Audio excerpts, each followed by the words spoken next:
Okay, so the song you're about to hear is a song that I wrote, and I'm going to tell you all about it in this class. This is going to be a master class for you, and if you like this kind of teaching, then you should get into the New Man Workshop, and I'll tell you how you can do that. So the first thing is if you like this song, you can, pirate it for free and steal it off the internet as you wish, because that's your choice. And if you want to do it the honorable way and you want to be blessed, then make a tithe donation to our ministry.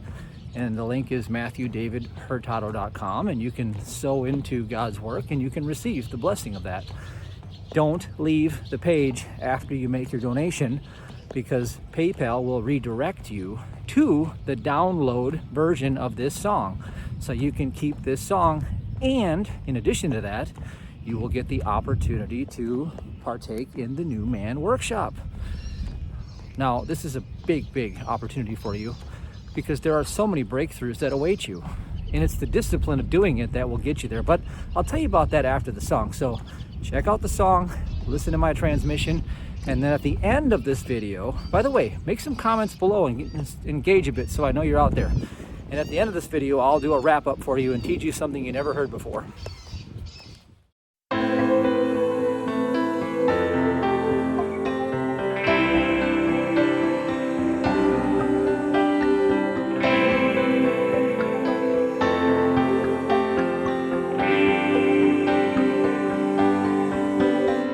Say, how do I forgive when there's no reason at all? Behind these walls I live, there's the devil he calls. I'm tempted at every side, and I see no way out. My burden, I bear this fight. I know I must free my soul. I become aware that I am the presence in me atone. His face as I step past my sin. Oh, the light takes me home. Oh, the light takes me home.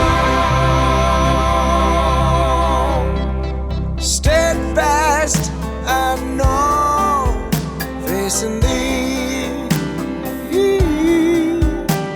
no evil on my path, and on some love will be the power that breaks the night, the power that breaks the night. I become aware that I am the presence in me atone. His face as I step past my sin.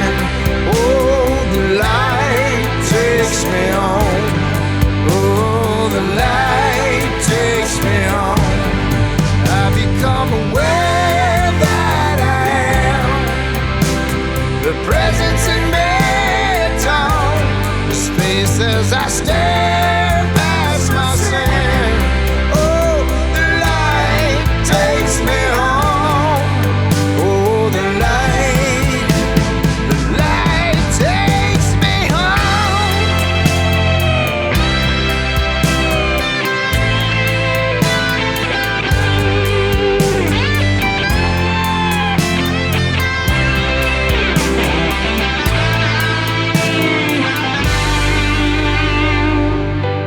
I said the terror won't find me, the fear can't bind me,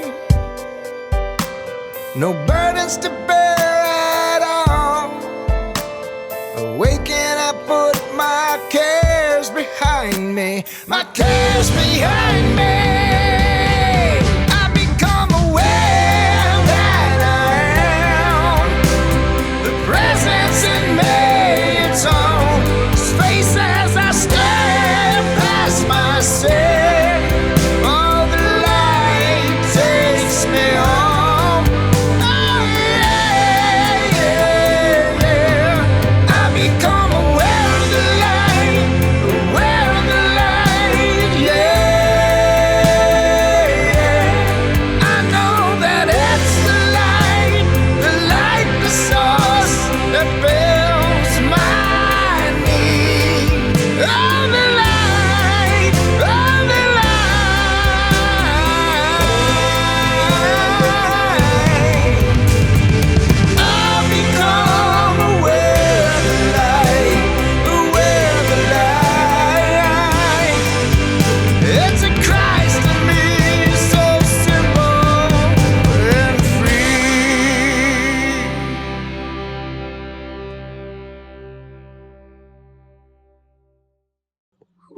Greetings. Well, I'm not by the lake today, but I'm just out in the neighborhood. Just gonna walk through the neighborhood and share a message for you. Now, this is going to be, a private recording for you. This is not for everybody, okay? Now, the reason why you're listening to this now is because you're ready for this message. And because you're ready for this message, it's going to come with a suggestion at the end of it. And that suggestion is going to be quite simple, actually. And my recommendation is that you share this with somebody that you love and encourage them to contemplate what I'm about to say.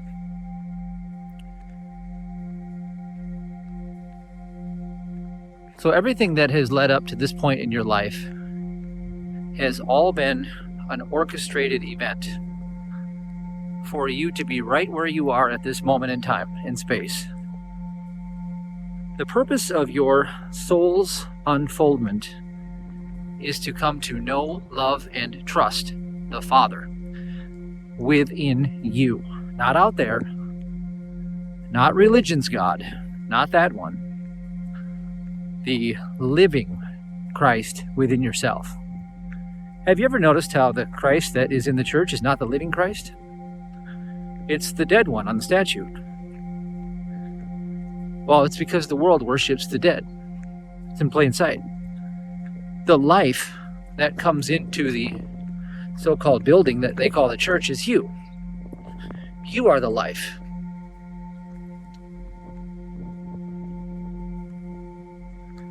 So why do you go there?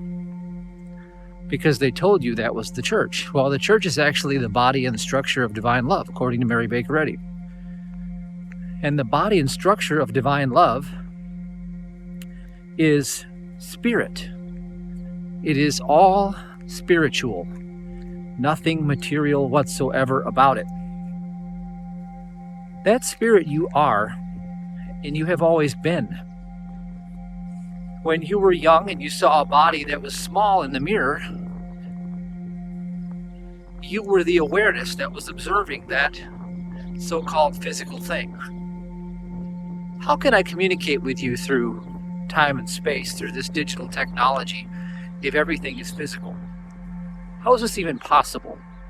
Because it's not. Everything is mental. It's a mental universe. And spirit is the observer, the pure awareness. That's you. So your body changes and it becomes something else one day. The part that was observing here is the same part that was observing here, even though this and this are not the same. So the thing that changed is not you. The thing that is forever, eternal, changeless, and perfect is you. You are the life, the truth, the substance. So I have a clinic called the New Man Workshop. And when you enter that dojo, I call it the Mind Dojo, I share ideas with you. Now, interestingly enough, this is an idea universe. Everything is an idea in its true state. You're a spiritual idea in the mind of God. And that idea is forever in its perfect place, intact. The illusion is that something temporal, ephemeral, age-bound, subject to death, decline, sin, disease, has come into being. And reasoning from that position creates, within its own labyrinth of confusion, human reasoning. And that human reasoning is of what they call the devil. It's of the mind of this world. Now, based on that human reasoning, you've gathered up all of your treasures. You've gathered up everything that you consider to be valuable for one reason: to preserve that life. And the very preservation of that life, the very will behind that, that's called your human will, is the one thing obstructing the divine life that you were given, what they call heaven that is at hand, eternally yours.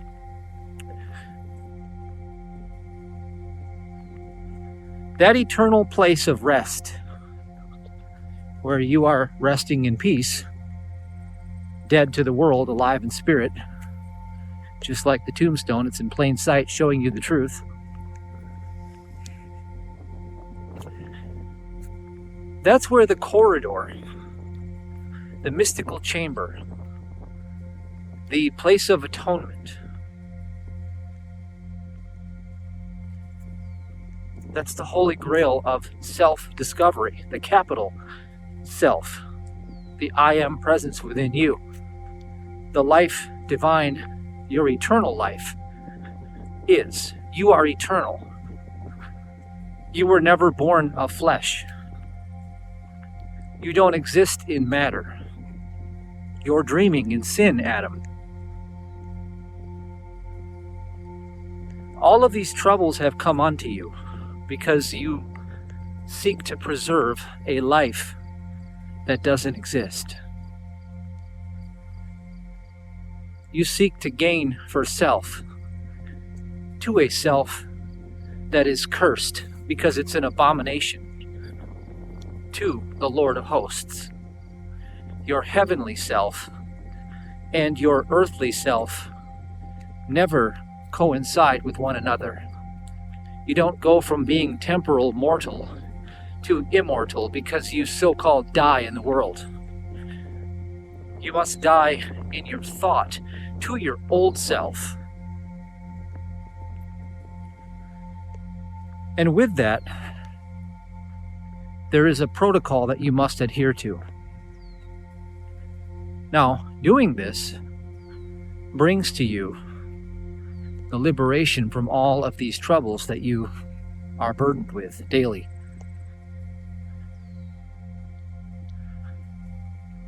Not the least of which is how you're going to pay your rent, your light bill, your car note, all of these seemingly endless troubles that now inflation seems to threaten. This is your opportunity.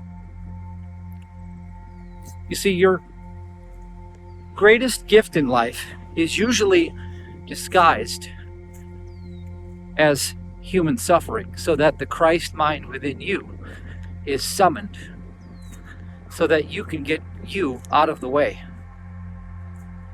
Case in point, when I had Lyme disease in 2009, and I lost everything.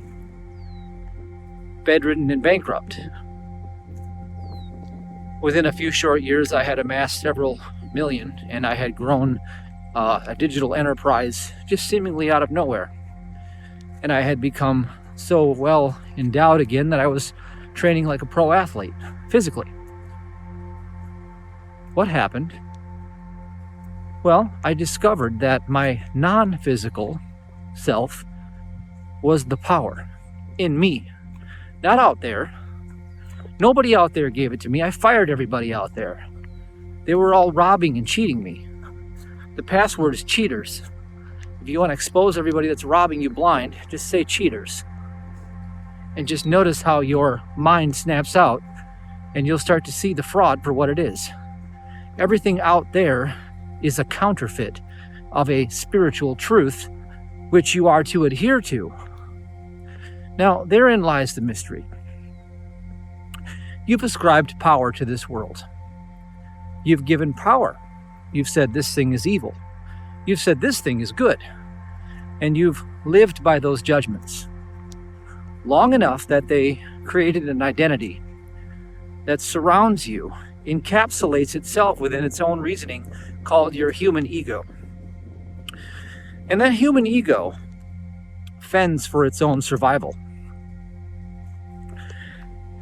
within its own fending for its survival, it destroys any opportunity for you to tap into the divine principle that makes you whole and complete.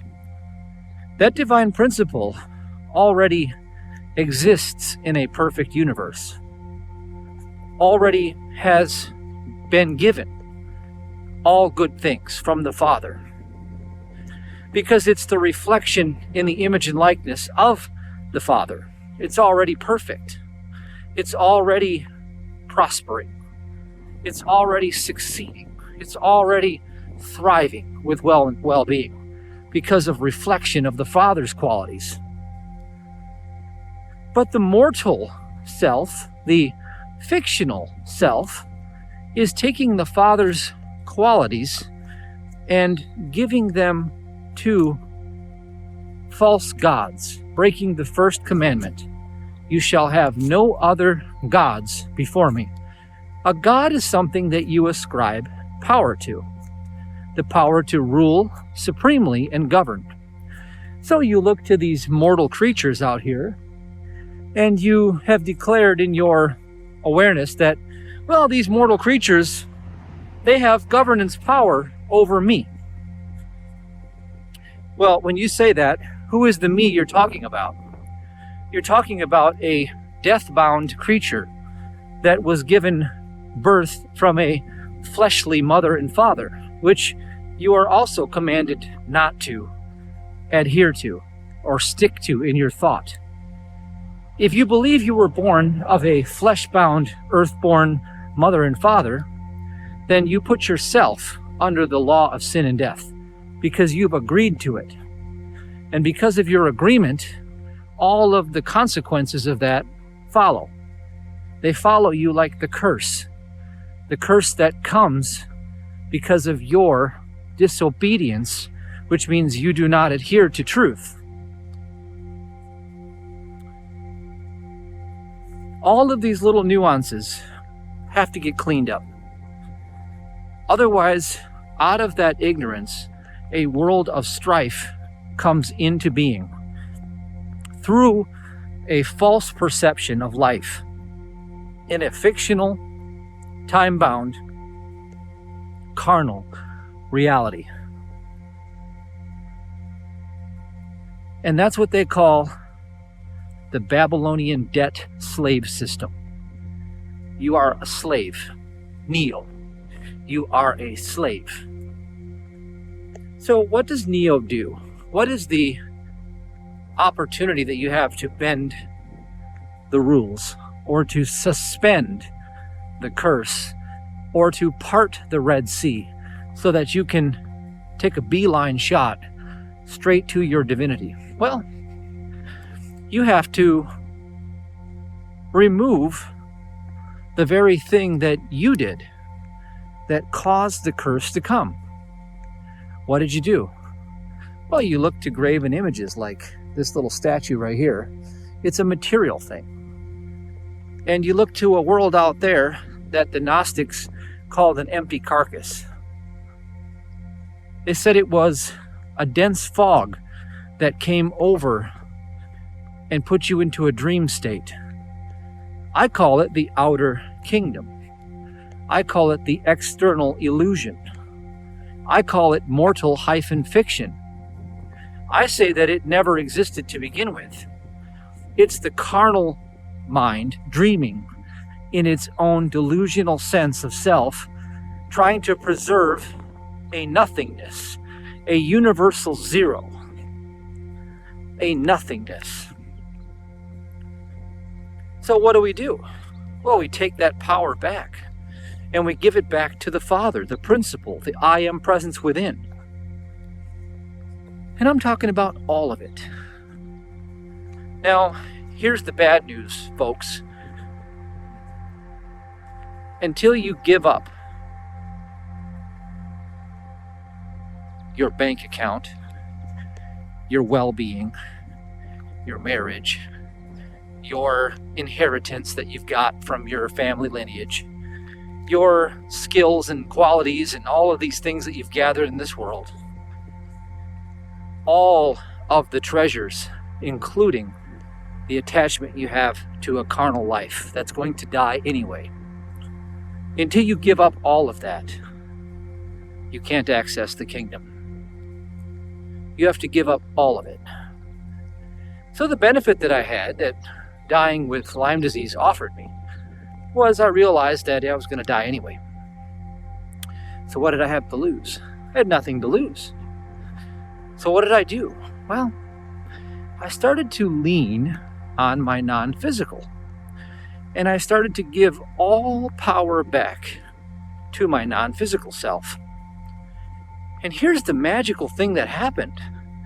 It seems like this mystical place called heaven opened in my conscious awareness, where the divine mind itself began feeding me the daily bread and giving me inspired ideas, literally showing me the path to prosper. The light started to shine through the dense fog of ignorance that they call material human life. Now, you can't be told what this is. You can only do the very thing that proves it. And that takes a disciplined approach. That's why Jesus' followers were called disciples, because they had a discipline. They had to adhere to spiritual truth amid the turbulence of their 5 human sense reasoning. What they saw, smell, hear, taste, and touch, all of these reports coming to them every day from a fictional reality that is nothing more than a simulation of 3D characters in time and space that are the outpicturing of our own belief. Until we lay down all that belief for divine truth, then we don't get to taste the eternal life that is ours. Now, here's a news flash, folks. If you die by getting, let's say, hit by a car in the middle of the street, you don't all of a sudden become endowed with godlike heaven capacity. You actually recycle right back into the matrix through what they call reincarnation, because it's the carnal mind repeating the lesson, okay, again and again and again and again. And this is called the wheel of fate that goes on forever. And you don't get to escape that just because you decide to croak. See, they lied to you. They lie to you everywhere you are. They are lying to you. Who was they? The rulers. They have controlled this matrix for eons and have kept you bound to it for longer than you would like to know. And you have succumbed to it because you lack courage. And that courage that you lack was never yours to summon up to begin with. That's how you've been tricked. All you had to do was to become aware of a truth, that your life doesn't exist in matter and never did. And so therefore nothing that is in matter could ever be taken away and affect you, because your life was never there to begin with. Now, you can't prove that until your heart is ready to let go of everything that you've accumulated in matter. Oh, I can't let go of my big bank account and all of my successful friends. I'll have no more vanity and nobody will tell me how pretty I am anymore. I'm sorry, but that's going to end anyway. If you need to hold on to it for another few decades, well then, by all means, go for it. But you won't get the kingdom. There's the payoff. Oh, I won't let this go because I am so strong and astute and everybody knows how powerful I am. Well, that worked for me until the age of 28 when I was bedridden with Lyme disease. So eventually that's going to go too. Oh no, I'm an important person. I'm very, very successful in my industry. In fact, the best in the world at what I do. Wonderful. Unless you let that go too, then you can't have the kingdom. You have to renounce all for Christ. In fact, you have to come to the conclusion that there isn't you and then the Christ. There's only the Christ. You have to be completely void of any other personality or any other attachment. And that's not the easiest thing in the world, because you have to give up the world, all of it. All of the material world itself is nothing. They tell you that when you die, you go to heaven, right? What does that mean? It means that you die to the sense of the world. Everything is in plain sight. There is no death. That is a transitional process that you see taking place where someone leaves the game of what you think is life through the 5 sense perception. This is nothing more than a recycling of characters and personalities through a simulation that you don't even exist in. You're being projected here from your higher self for your evolution of your soul to get to know, love, and trust the Father, which means to lean wholly on spirit within yourself and not anything out there. That's the game, folks. You can go attend as many meetings as you want. You can go say 1,001 hallelujahs all week long. But your heart is being qualified, and you can't deceive the Father. Either your heart goes all in on spirit within yourself, which means you renounce everything. You renounce your entire mortal existence forever. Or you still cling to this world because there's something in it for you, you think. And as long as you do that, you don't get to taste the kingdom. Now here's a little magic. Here's a little magic. This might help. Have you ever noticed at some point you've just surrendered because you figured, well, screw it. I can't do anything anyway. I just got to give up. That's it. I quit. In that moment, possibly, you may have let go of the entire world in that moment and started to turn within yourself in your prayer. And by default, by some stroke of luck, you turned it over to the Spirit. And suddenly, everything corrected itself, didn't it? At some point, you stumbled into the heavens within yourself and discovered that, hey, wow, God's there for me. It really happened. It really happened. Well, first of all, you let it go, because for as long as you hold on to something, you make it scatter, like trying to hold water. You hold, it scatters. So you walk through this world and you think you need something. And the entire world wants to tell you that you're less than, so you better hold on to something. That's how it binds you for all of eternity.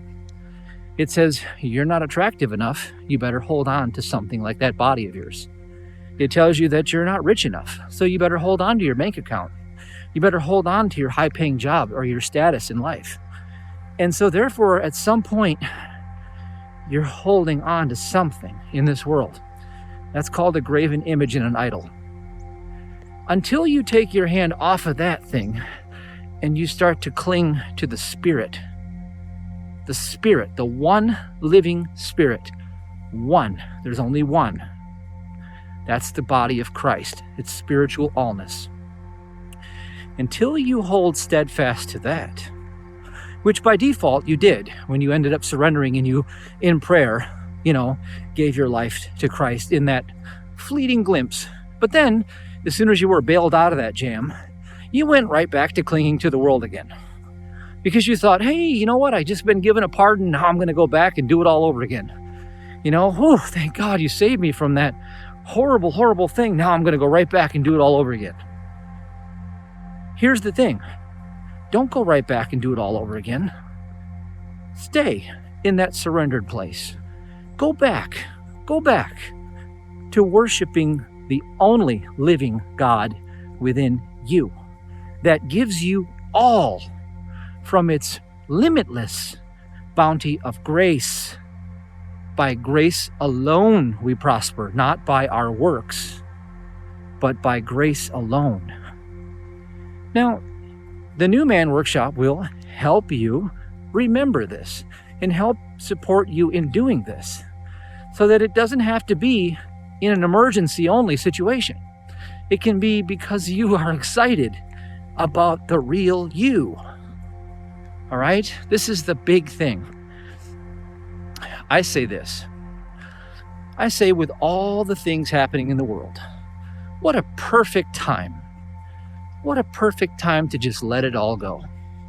What an amazing opportunity you have to discover that the Christ in you has already overcome the world, and that Christ in you is you. And therefore, if you just become atoned or at one with it, well, then you can demonstrate the limitless bounty that fed the 5,000.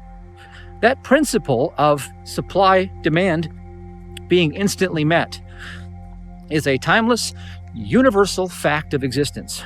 And it is happening right here, right now. And the only way you can't see it is when you're in the state of hell, which is human reasoning. And I want to show you how to renounce that for good. For good. All of the programming out there is designed to screw you over. For example, I went to watch the movie Thor.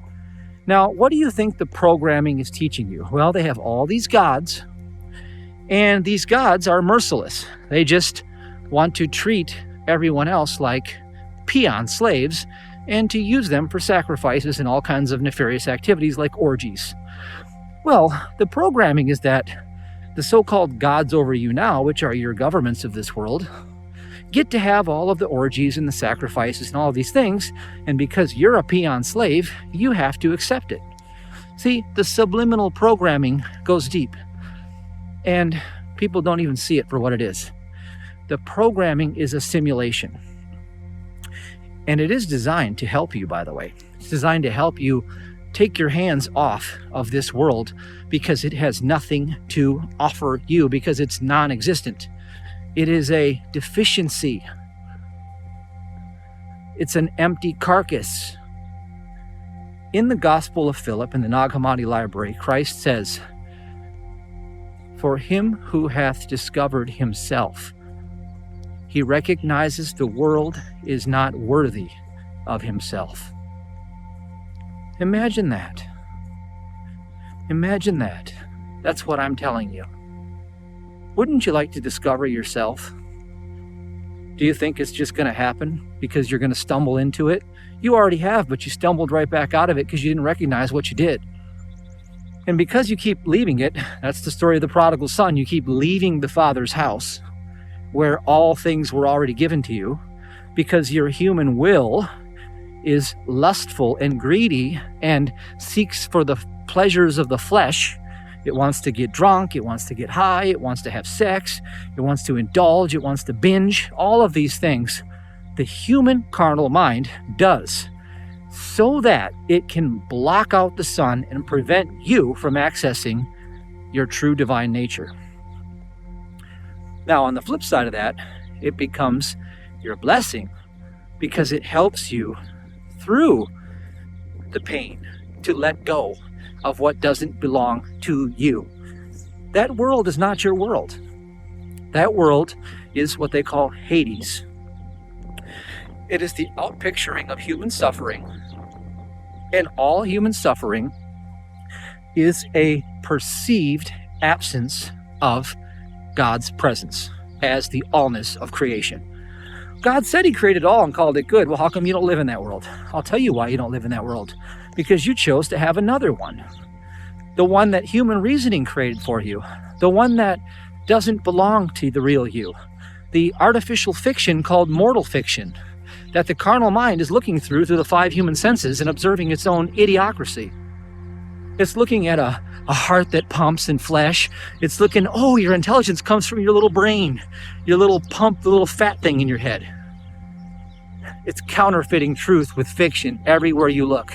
Intelligence is yours because of reflection, because of the Father. You're a spiritual fact that the Father is thinking into existence, and that intelligence of the Father is your intelligence.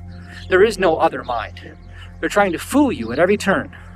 And because you look to that world out there and you give it power, you sin, and therefore you can't have the kingdom. You can repent at any moment and step into your Father's estate. And the sun will shine and the needs will get met, because divine love has already met all of your needs. Because there's no absence of God's presence anywhere in God's allness of creation where you eternally live. Genesis 1 in the garden, that's you. The serpent is your human reasoning mind that's trying to hiss in the garden and get you to leave and get you to go out there through want, which means lack, desire of the human will, greed, lust for the flesh. All of these things, go out and crush it. Go out and kill it. You see, it's a death culture. They're lying to you. Everywhere you look, you're being deceived. Cheaters. Take this as your warning shot. The Father wants you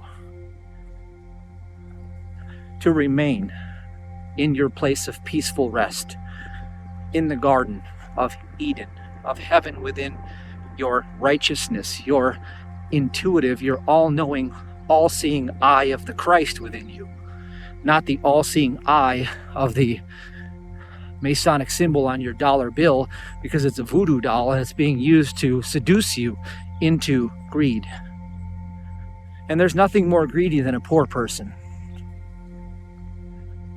because they can't give if they try, because they have nothing to give, because they're poor. And the reason why they're poor is because they don't have anything, because the Father is everything. And if you don't have the Father, you have nothing. Even if you have 10 million in your bank account, you have nothing, because there's nothing there. There's only the presence of the Christ. And until you get that principle, everything else is a transitory dream that is guaranteed to bring suffering along with it. Guaranteed 100% to bring suffering along with it. The unintended consequences of human willful pursuit of desire are always the unintended consequences just squirting right out into your life.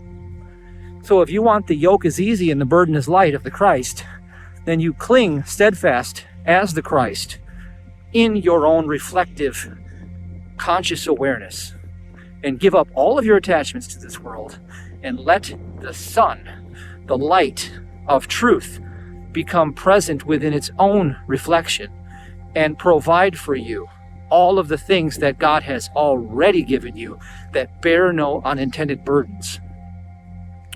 Now, you don't even know what that means until you demonstrate it. There's no way for you to potentially even grasp this until you prove it for yourself. My entire ministry is designed to prepare you and to step you into that consciousness.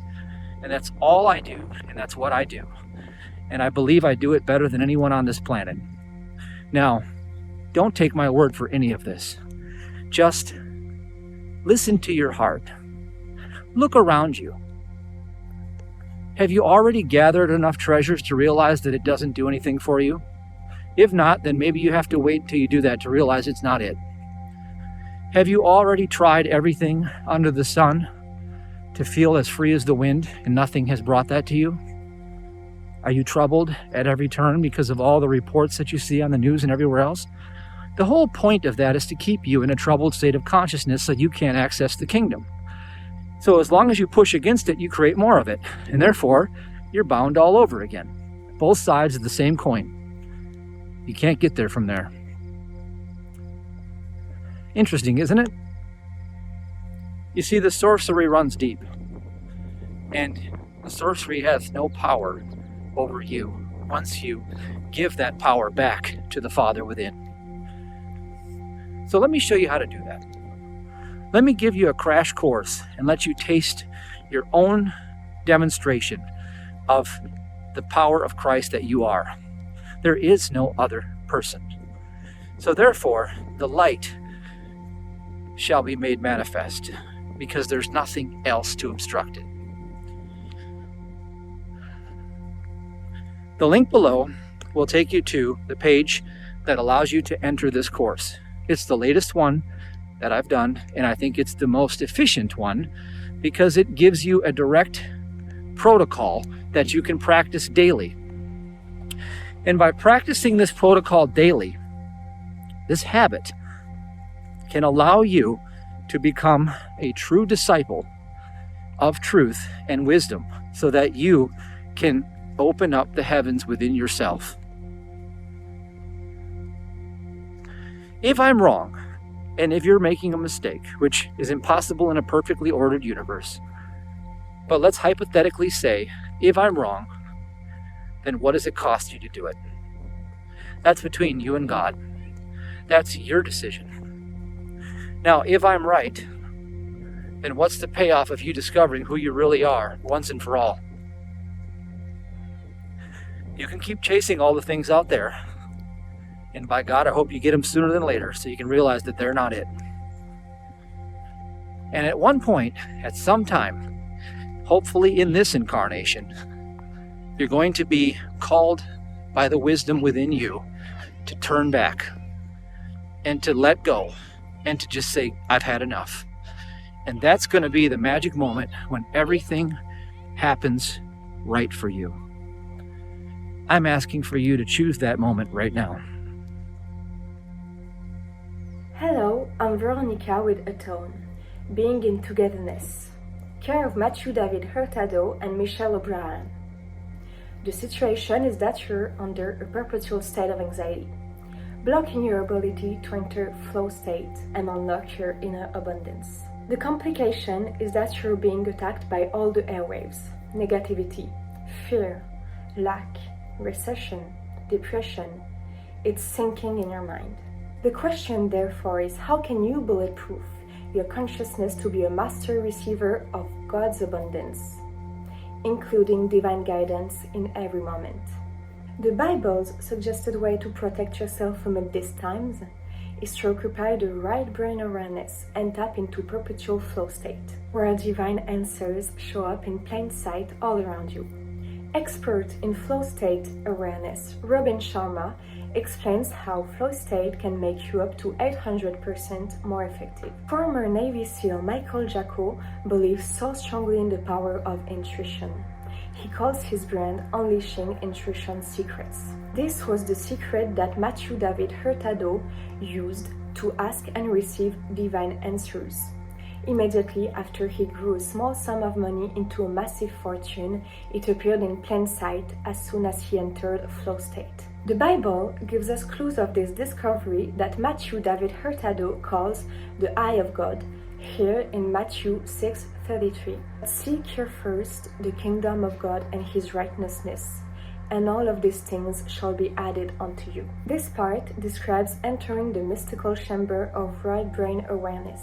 Again, in Deuteronomy 9:4, for my righteousness, the Lord had brought me to possess this land. This part describes how the heavens open up as a state of consciousness. Finally, in Job 9:6, if thou wert pure and upright, surely now he would awake for thee, and make the habitation of the righteousness prosperous. This describes the miracle that happens when you open the right brain and dwell into this consciousness, prospering. This world tried to hide this from you.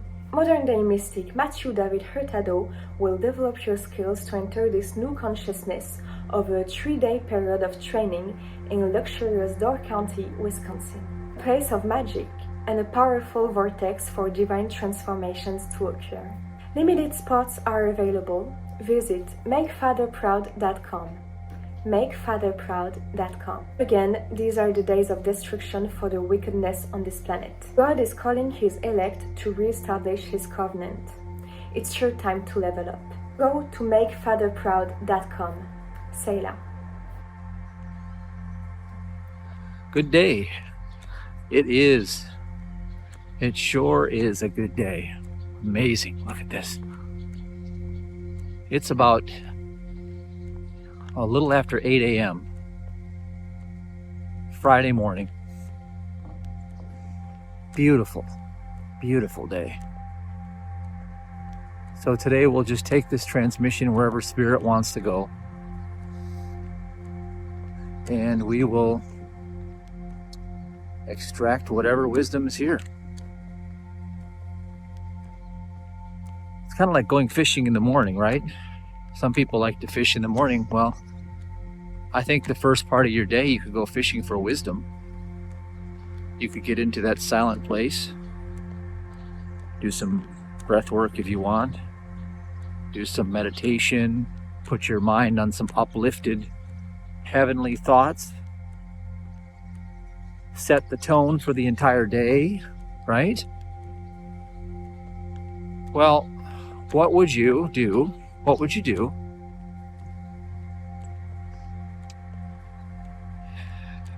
if you were asked to give up everything and follow the Spirit within?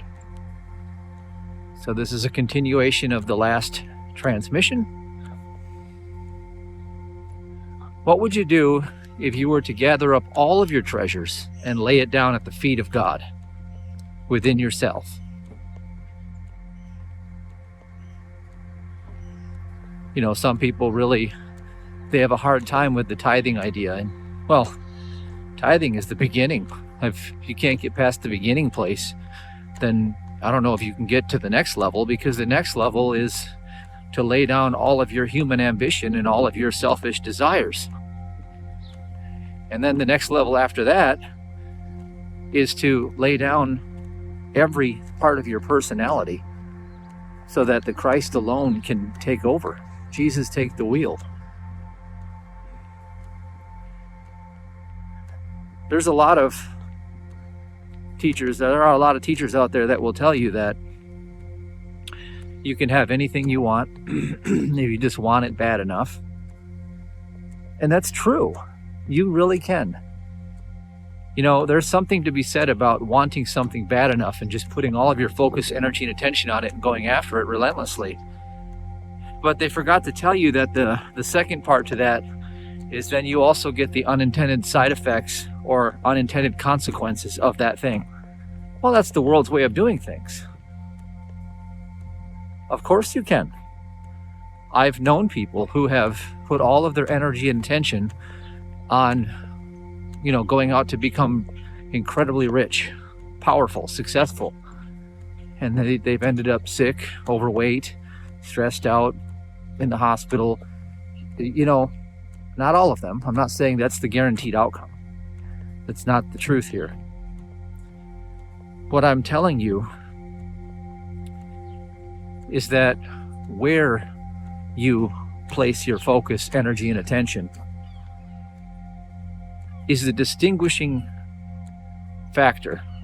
Whether you're going to end up in a place where you find your heaven on earth, or you're going to end up in a place that ultimately is a hard taskmaster and will have many demands upon you, and the absence of your peace will be the unintended consequence of reaping that outcome. So I'm not a fan of pursuing the things of this world for the sake of just having these things. I believe that beyond all of these illusions, for instance, if you see a physical figure walking on a bridge right now, that's your carnal mind observing human reality. And human reality says that once the carnal flesh thing perishes and goes 6 feet underground, that, you know, this being is now in heaven. Well, to surmise that is to imply that the being was not in heaven when you saw the being. Can you be in heaven on earth at the same time? Well, Christ said it was here on earth. So how come you're not experiencing heaven on earth right now? Isn't that funny how I just kind of like cornered you, like checkmate? So what do you do, King? What are you gonna do, King? You just got checkmated. How are you gonna get out of this?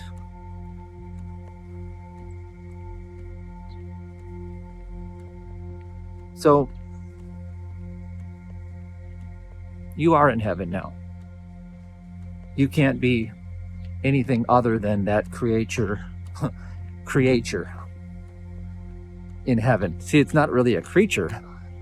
It's a creation and the picture of that creation. So it's a creature.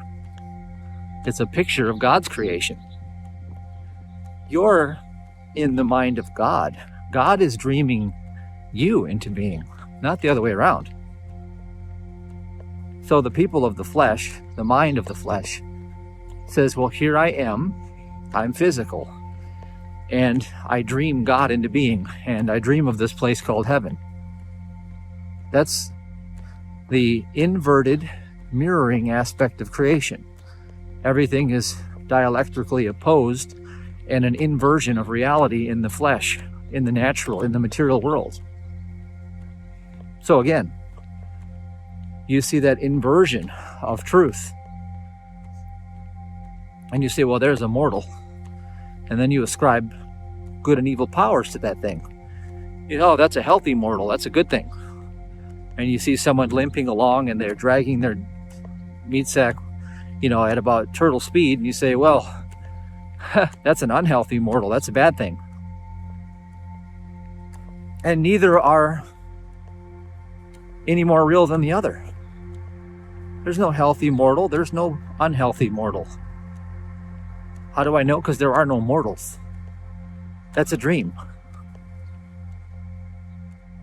And so then you even one-up it. See, then you start getting more rules.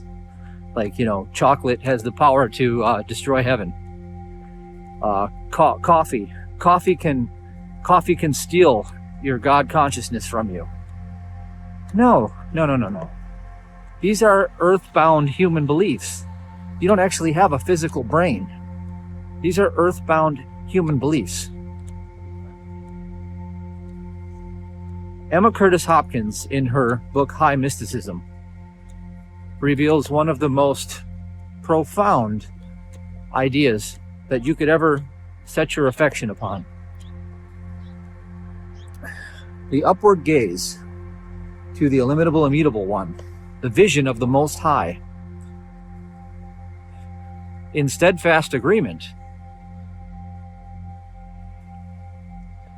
brings about the setting free of God's creation, because it's the omission or the negation of anything unlike God's creation. Now, in the absence of fear, that's where you'd be. And there was Mary Baker Eddy's discovery, is that fear is the first step in releasing what doesn't belong to you, like sin, sickness, poverty, disease. So once you have overcome fear, then you are about 90% of the way there. And I'll repeat myself again that fear, the false evidence appearing real, is everything that pertains to a physical life in mortality that you claim to exist in. All of it is false evidence, because it's not the creation of God's mind, which is entirely spiritual, by the way.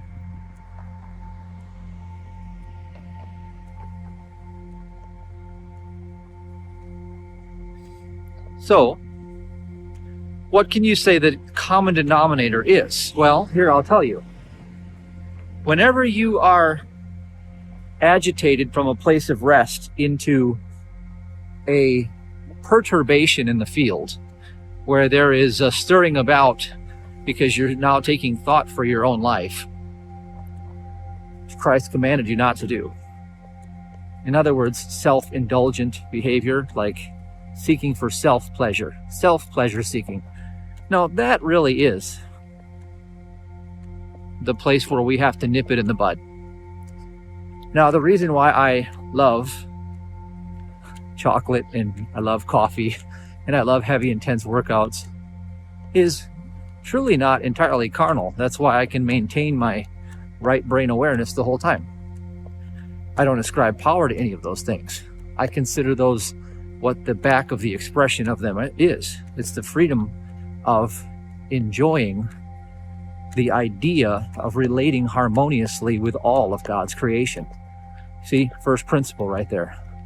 So I celebrate the idea of being in the enjoyment of all of God's creation.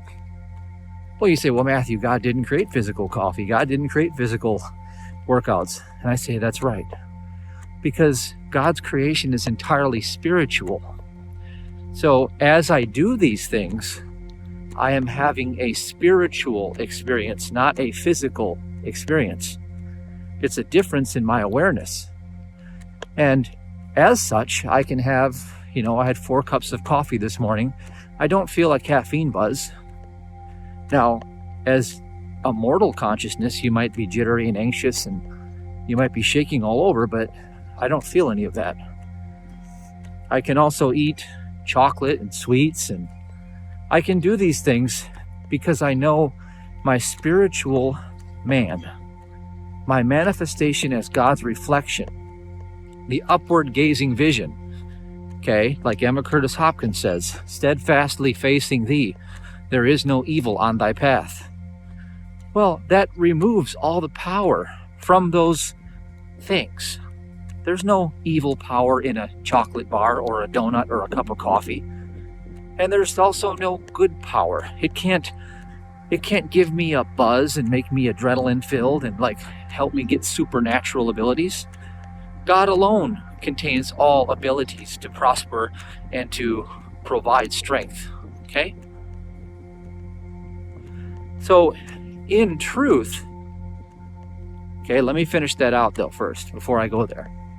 So the 5 negations of the upward gazing vision, which, by the way, if you're in the New Man course, you've been given your breathwork assignment for accessing that alpha, theta, almost theta brain state. Depends on how long you go into it for and how you use your imagining process. But the next level of the game, and we're going to talk about that in our next class, and if you want to join and catch up that class, the link's below, you can. Okay, we're in the middle of the class, but you can still join and catch up with us. But the next level of that class is to continue with the breath work and to continue to get into that place of peaceful flow. But instead of trying to live our lives limited by human precepts and concepts and all of these conditions of power that we've ascribed to the material world, instead we're going to use the upward gazing vision. And we're going to go into the awareness. So, there is no evil on thy path, steadward facing thee, steadfast facing thee, right? I'm looking to the high vision of the Most High, noticing that I am the reflection of that living spirit, that presence I am, that has been forever me, the real me, that transcends all form, that transcends all objects in time and space. All shapes that I've ever been are transitory, but the eternal presence I am has never changed. That is the real me. So gazing to that principle in my thought, I know that steadfastly facing thee, there is no evil on thy path. I know that steadfastly facing thee, there is no matter in its supposed laws. I know that steadfastly facing thee, there is no loss. I know that steadfastly facing thee, there is no fear, there is no power to injure or harm. I know that steadfastly facing thee, there is no other self.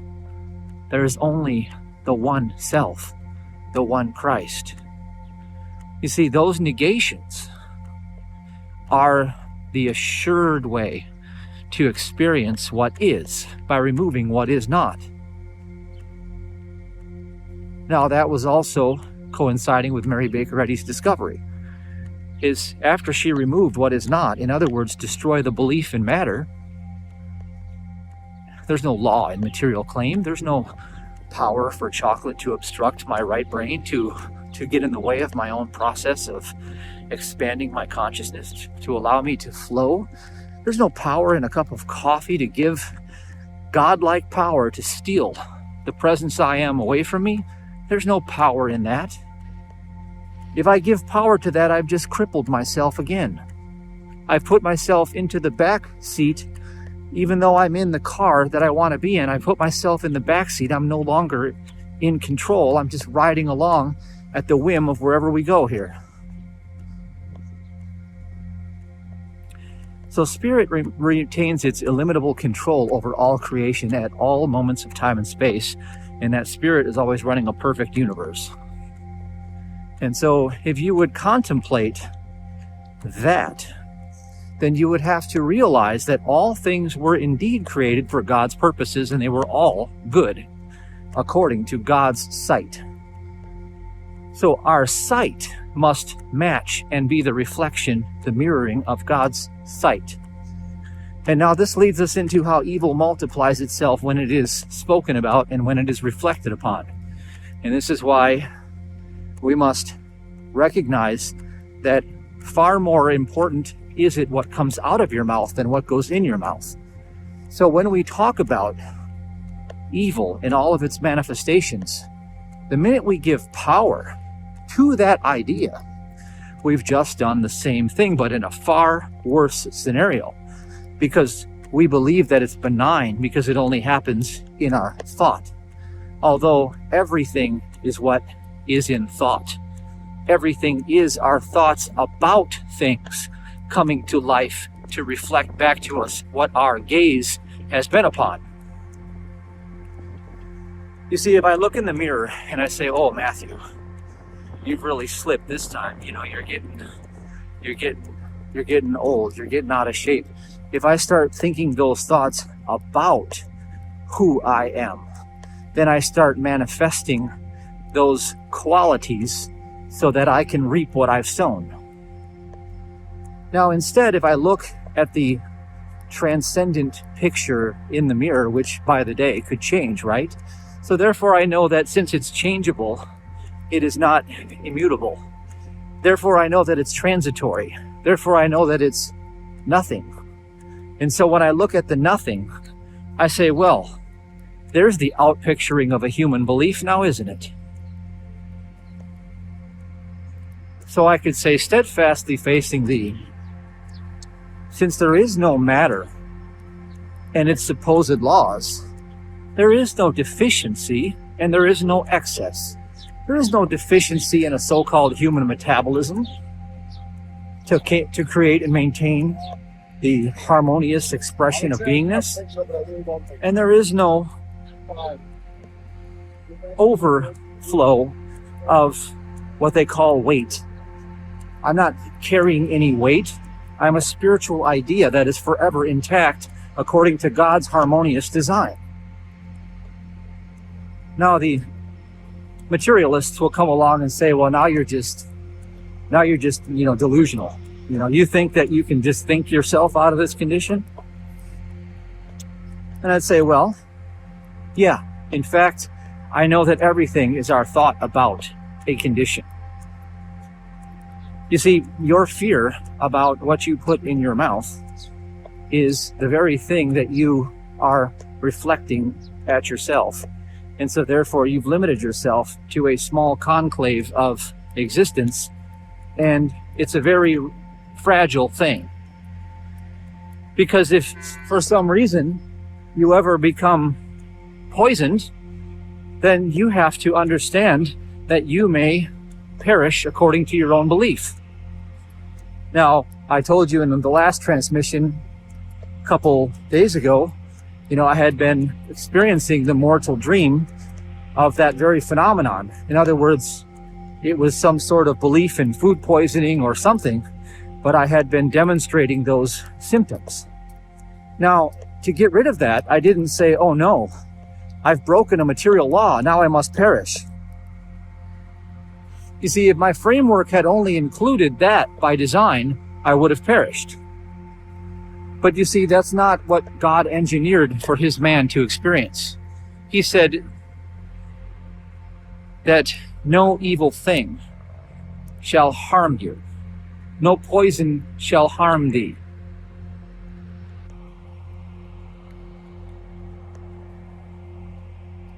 Now, I've told the story so many times. My mentor, Lona. Now, if Lona had broken a material law, or she had, maybe she had a piece of chocolate or something, and then a bad experience came into her reality, and she got bit by a scorpion. Literally, she got bit by a scorpion, a deadly one. Well, she had all the symptoms of death ensuing. Her head was swelling, her pain, the pain was profound, and everyone around her was arguing that she was going to die. Like, there's no way, you've been bit by a deadly thing. But in that moment, she turned to her spiritual identity. And this is a real thing. I'm not making this story up. This is one of my spiritual mentors, okay? She's a woman of great faith. And she recognizes that, she's not a thing, she's a spiritual idea. And Mary Baker Eddy, in her writings, in page 468, I believe, spiritual idea has not a single element of error anywhere, and this truth, when understood, properly removes anything that is offensive. She took that as her spiritual medicine. So what she did was she gazed upward to the countenance of the Most High. She set her affection on the things of God, the ways of spirit, not on the ways of man. And she says, oh, poison, is that all it is? Well, I'll tell you why. I can handle that belief. See, she knew that she was handling a belief. In other words, a thought about what she felt in the body, about what she saw in the mirror, about what everybody had been saying to her that was going to happen. You see, these reports were all coming in from the carnal mind's physical five senses. So all of these reports are coming in, and she is denouncing all of them because she has already renounced that life. She doesn't live in matter. And so matter is trying to assert its law on her. And she's saying, you don't have jurisdiction over me. I am the heir of God's reflection. I am not the recipient of your false claims. Moot point. Toss it out. See? Toss the case out. And so the case got tossed out. And within 24 hours, she was perfectly well and teaching again. And she got to tell all of her students, well, hey, I didn't mean to be your example here, but I guess I had to be the one to show you that you can trust your life to God. Now, isn't that an amazing discovery? Isn't that the most powerful thing that you could ever set your affection upon? The idea that you can trust your life to God, your entire life. Not this little hint of, oh yeah, well, I can trust God with, as long as I'm eating well, I can trust God to preserve and protect me, but if anybody ever slips me a little toxin, I could die right there on the spot. Well, which world do you live in? Which world are you in? Are you in matter? Are you in a material outfit governed by the laws of matter? Or are you living in the mind of God? Because even death and life must be removed. You must remove the concepts of death and life, for one implies the other. You're in the eternal beingness, in the togetherness of love. You see, love binds you to itself. It is the Father's love, the parent mind itself, that binds you in thought and forever sustains you as the perfected reflection of His thought. But your job is to step out of the gutter, to step out of left brain human will, which transpires into human want and lust seeking for power, because it wants to find what it has not. So human desire has no power because it doesn't exist. And so it tries to ascribe God's power to things outside of itself. And then it tries to seek for those things because it has no knowledge that the Father is within all creation. And every perceived human problem is an absence of God's presence, according to human reasoning. And this is the highest teaching. There is no substitute, and there's no one that can claim they have any higher teaching. because all of their teachings fail at their most critical point, which is the idea that you are in flesh. So anyone who alludes to the idea that somehow you are in flesh and of a physical nature is selling you short and can only take you so far, because their limitations will cripple you in your development. And at the peak of their limitation is where you will stall out. And just like a plane, if you stall out for too long, you will crash. You will fall out of the sky. So please don't get hung up in places where you will stall out. To be ascended, to be risen above matter, is the perpetual gaze of the countenance of the Most High. Now, to assist everyone, I have put together a song, and I had a professional record this song, and I did something that I thought would be impossible, but all things are possible with God. And now, let me digress. I was going to have Michelle do this song because she is one of the most talented musicians I've ever heard. The only issue we have with that is I think it would be better for her to cover the song because she doesn't have a recording studio. Now, with that said, her cover of the song will probably be more beautiful than the song that I'm going to hand out, okay? Now, the thing that came to me was one of my favorite rock singers of all time, if you will, according to the flesh, the late Chris Cornell. And I remember on a certain particular album, he did some work with Timbaland, and I think it was an album where, this song was called Long Gone. And it was this really interesting mix of kind of like pop, hip-hop, pop type, beats. But then his, voice carrying the soul right through that mystical journey.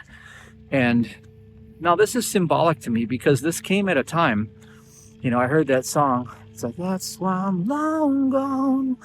He was talking about this, it's kind of like a relationship, right? Being long gone, like he's gone. And I started hearing this song when I was in the flesh dying with Lyme disease.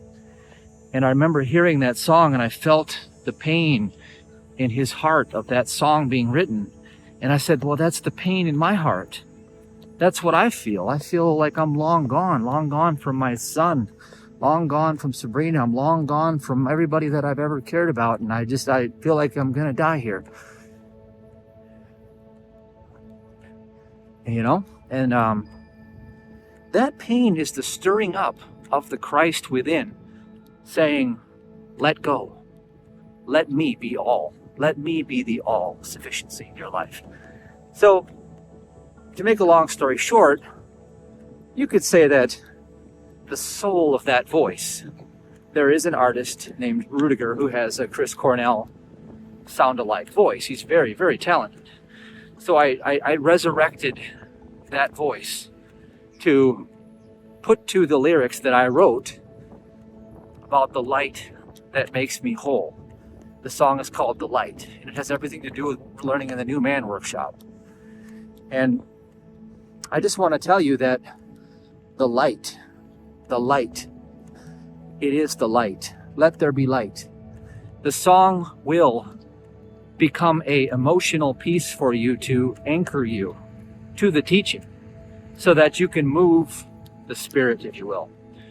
See, there's something about music. They call it a muse for a reason, because a muse moves you from one state to another. Now, the idea behind the song is to move you into the state of loving receptivity to the words.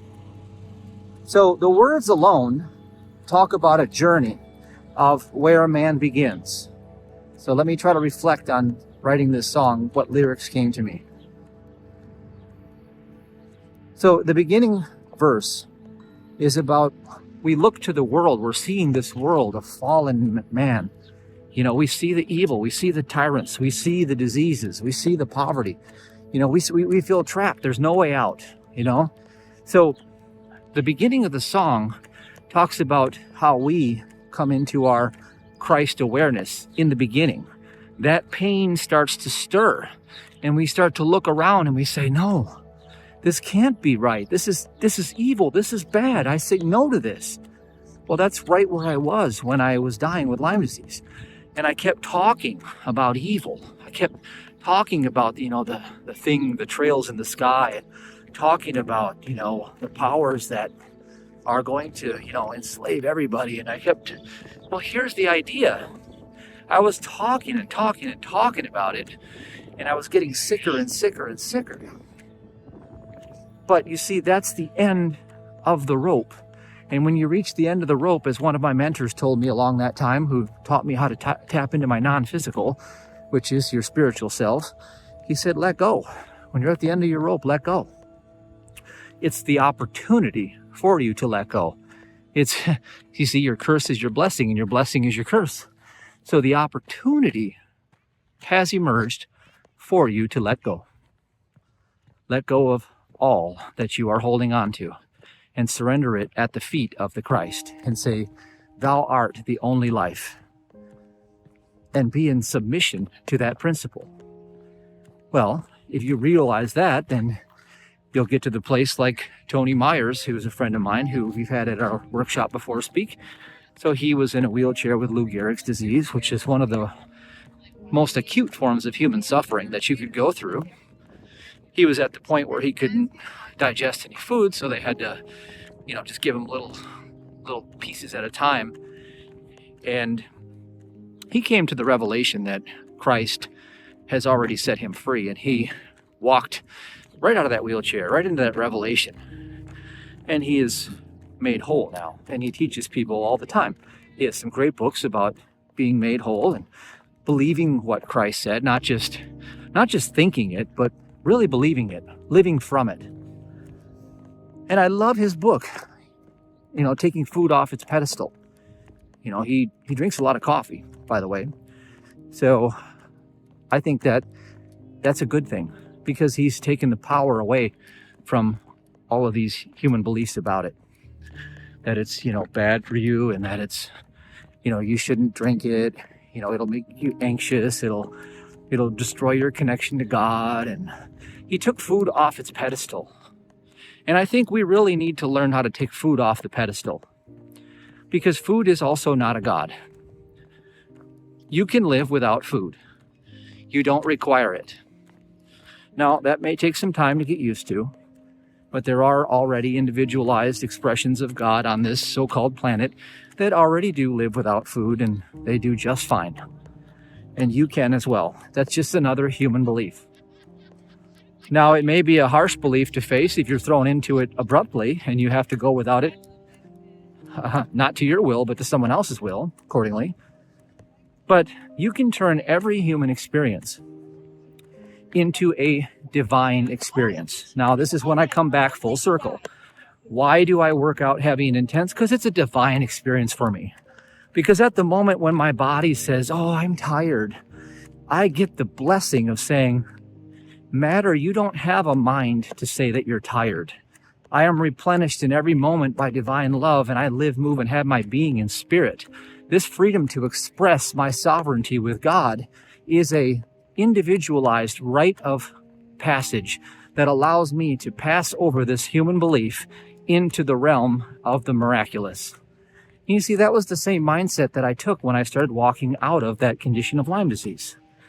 I had to practice and demonstrate that overcoming of the so-called physical senses, which is the world that you know to be true out there.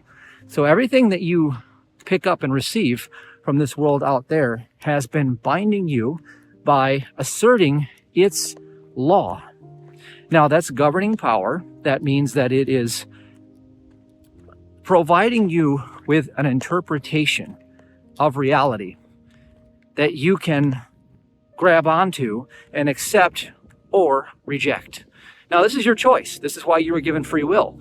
Your free will is the crucible of power, because it's your fulcrum that allows you to tip the scales one way or the other. Now, here's the real way to get into the righteousness and the right brain is to use your fulcrum of power to tip the energy scales to the right side. Not because of material law, not because of abstinence from material claim, but because of the knowledge and the profession of the divine principle as the supreme allness of its own substance and creation, and your relationship to it, meaning that you are in it forever. Therefore, you are governed by only that mind. And see, being governed by only one mind, one principle, one power, one authority, brings about the upward gaze. And in that upward gaze, you are allowed the freedom to choose this day whom you will serve. And through the negation of so-called matter and its laws, you burn away. That's what the real charity means. In the I Am Discourses of Saint Germain, charity means to burn away the lies, like burning away the haystack to find the needle you're looking for. That's the way to demonstrate your first principle knowledge, is through the negation of falsehoods. And all falsehood ties back to one core belief, the belief in two powers, the belief in good and evil, the belief in flesh and spirit.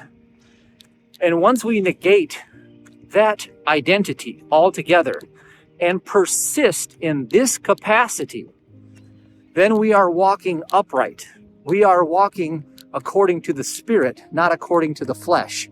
We are activating Romans 8. We are being governed by Spirit, which will quicken our mortal bodies. I tell you what I know because I've demonstrated through my own experience. So when I was bankrupt in my flesh, when I lost everything because of Lyme disease and being near death, it was not the abstinence and the avoidance of all so-called toxins that were helping and being conducive to my transformation. I tried that approach. I went vegan for about 8 months. I tried vegetarianism. I tried omitting all processed and canned foods. I avoided caffeine. I avoided stress and strenuous activity so that I would keep my adrenaline at bay. I did everything that the world said would be true, even in the most remote, tiny little hidden pockets where all the so-called truth is.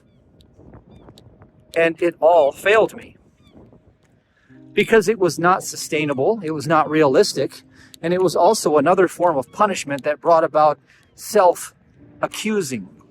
I was accusing myself of living outside of God's free expression. See, anytime you inhibit your own freedom, you have just set yourself outside of God's law, because you have identified as another creation, one that is subject to the very laws that you tried to break the first time. You put yourself right back in the back door of the same matrix. Those who have escaped the clutches of death, which happened with me as well, they had to come to a radical reliance on Spirit as the only identity, period. I didn't say as the only identity that I have. No, the only identity, period. What I am saying is there is not Spirit and you. It's the you that you got to get rid of. There isn't you. There's Spirit. You are of the Spirit. You are brought into being. You are born again to celebrate the very fact that you and the Father are one. And it is the Father in you that doeth the works. And you see, now when you go into the righteousness and the right side and you open the right hemisphere, if you will, what that means is to become void of time and space and void of causation of material claim, and to collapse everything into the 0 point of this moment and to bring all power into the crucible of this moment via the fulcrum of your free will, to choose this day whom you will serve. There is only one God, one power, one life, one mind, and that mind is the righteousness of God. So why do we do the breath? Well, we use the breath because that is the focusing of attention to bring into a place of laser beam awareness. So the point of the breath is the laser beam awareness. That laser beam awareness, once it is brought to its still point, which means the focus of the breath is to collapse time. You are collapsing the verb of thinking through a process of time-bound space, illusions, objects, and matter. So you're bringing your self-awareness to the 0 point. Now, in the 0 point, which is the centripetal return of the prodigal son back home through the energetic vortex of now space, we put our focus and attention on the upward gaze of the Most High, and we shall see the divine marriage for what it is. It means the oneness with divine mind and me, the representative being of the divine mind, made manifest for its own selfish pleasure, not another selfish pleasure, for God's own selfish desire. How do we know that God is selfish? It says that God is a jealous God. So if you put other gods before God, then you start to create time, space, illusion, objects in time that move about in the third dimensional reality. And you may even go into the fourth dimensional, and you may even ascribe power in your thought awareness and try to manipulate thought awareness. And still, you'll fall short. Until you cognize that there is one principle of activity, there is one cause that came into being, and no other cause ever existed. And that cause is divine love and its expression. Until you cognize this, then you are not in your right mind. Literally and figuratively, you are not in your right mind.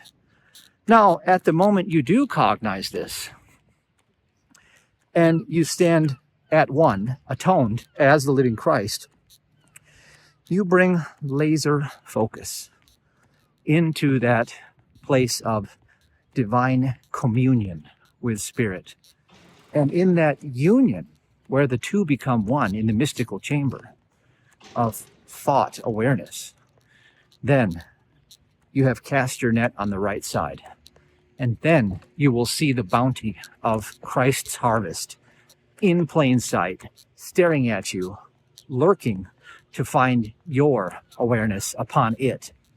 And once the two come together, then you have the demonstration. And you see, before I ask, he has already answered. Before I ask, he has already given. This will become known to you in this space. And so follow the narrow path. Don't deviate to the left or the right, because both will put you back into flesh all over again. Take the narrow path and hold on to it steadfast. So here's the masterclass revelation for you. Anything that is in your hand, so to speak, and you can't let it go, you are its subservient slave. Therefore, it has become a false god, an idol. Therefore, your attitude towards life will become ungrateful in that regard, because you know that you are the subservient slave to it. And therefore, that ingratitude will produce a season of loss in your life. And that season of loss is designed for you to reevaluate your relationship in relating to the very thing that you lost. And so that gratitude can become made known again. And you can keep repeating this cycle over and over and over again, but the tithe is the way to prove it. And it's not just your money, it's every single treasure that you have, including your time, including your life. And as you begin to lay those things down at the feet of God, then you demonstrate your humility. And in your humility, God's grace takes hold of your very beingness.